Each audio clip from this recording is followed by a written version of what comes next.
Well, first let me say, forgive me for not getting back to you before this. I see this post was made 2 months ago, and I just didn't see it. The interesting part is, I was just discussing this with a friend of mine that used to be one of the best people in our class at an adult Sunday school class that I taught years ago, and he's on the East Coast now, and it's a good friend, and we chat back and forth about things that are really important. And so we covered the subject of God answering prayer and what God's regular activity is in the world. Now, this is over about a 3-day period. We just covered this, and we covered the idea of a superstition.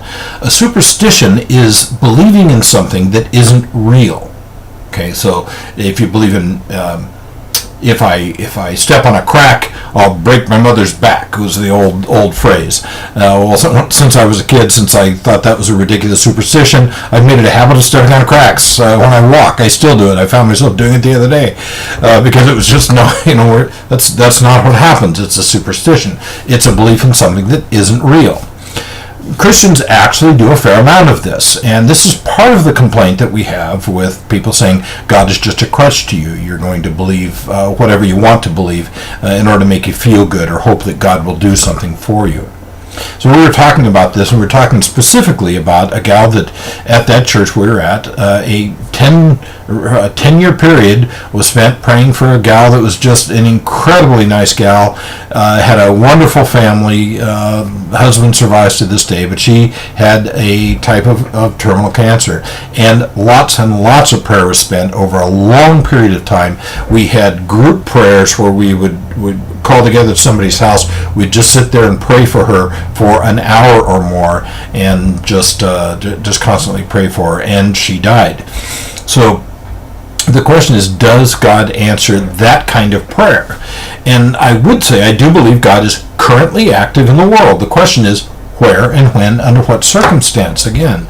So, under what circumstance will God heal? Well, the first and most obvious answer is when it's His will. Now, the question was, why wasn't it His will that He heal? Her name was Teresa. Why wasn't it His will? Well, it doesn't seem to be His will to interfere with the world very much at all.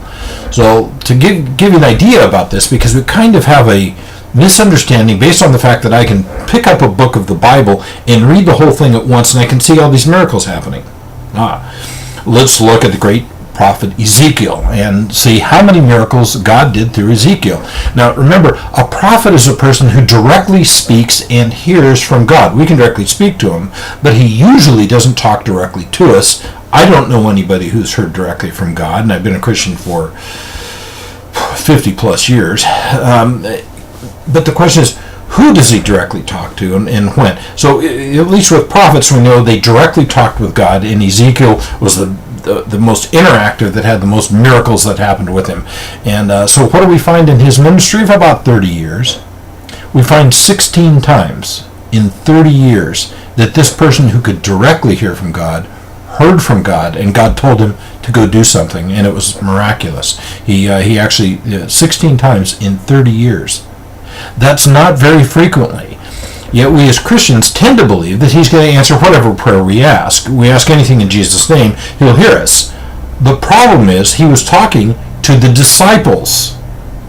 It was at the end of the Last Supper that He made that statement. He was talking to 12 men.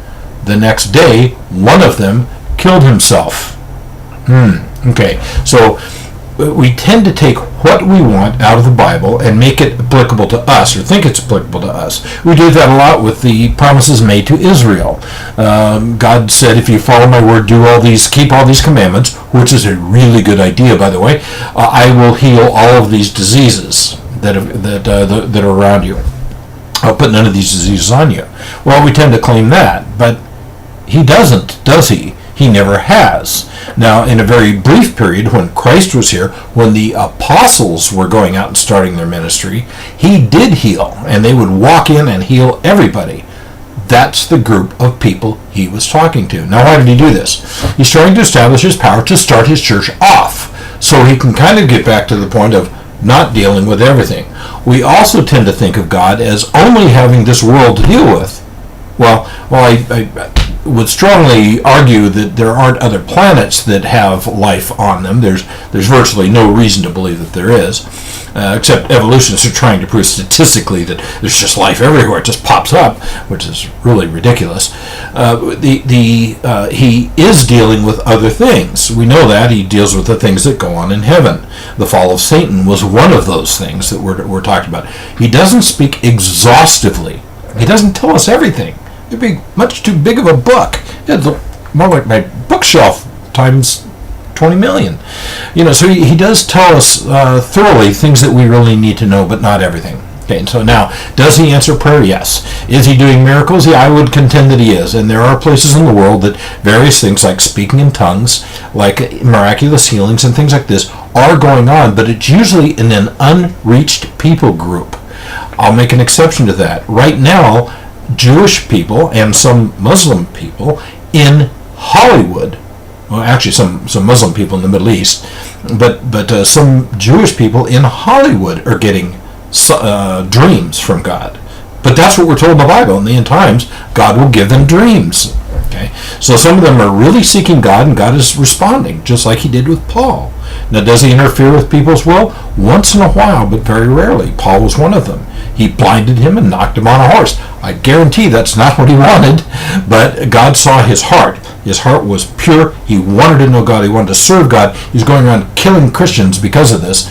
And so God said, this is the guy that I want. I need him. And he interfered with his travel, and with the rest of his life, actually, he redirected him. But he extremely rarely does something like this. And it's not very often that he chooses to heal somebody, especially in a country like ours, or even in Western civilization, where we have access to medical things, we have access to good food, which is critical to your health. I would suggest that if you're not eating good foods and not eating what he told you to eat, that praying to him to ask for healing is kind of an afterthought that's a little bit too late. I'm saying, well, I told you not to eat that. Okay, so I think your statement is right here. She says, I know a lot of situations where I feel that God has chosen not to heal. He will bring glory to himself through the situation as well as a lot of people to him. I've known many cases of that where people dying ministered to other people in marvelous ways. Teresa did. She was absolutely amazing, and towards the end of her life, which was about 8 or 10 years, actually.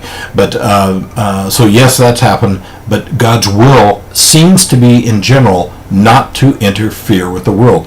He sets it up. He gives some general instructions, and he sets it on his way. There's a correlation here with God having a specific plan for your life. That is a superstition. I know that's shocking. I've got good friends that have actually lived with Bill Bright, that started Campus Crusade, wrote the 4 Spiritual Laws, says God has a plan for your life. There's no place in the Bible that states that. God's will for your life is that you obey his word. It's written in the Bible. His expressed will for humanity is written in the Bible. There's no place that says he has a specific will for you.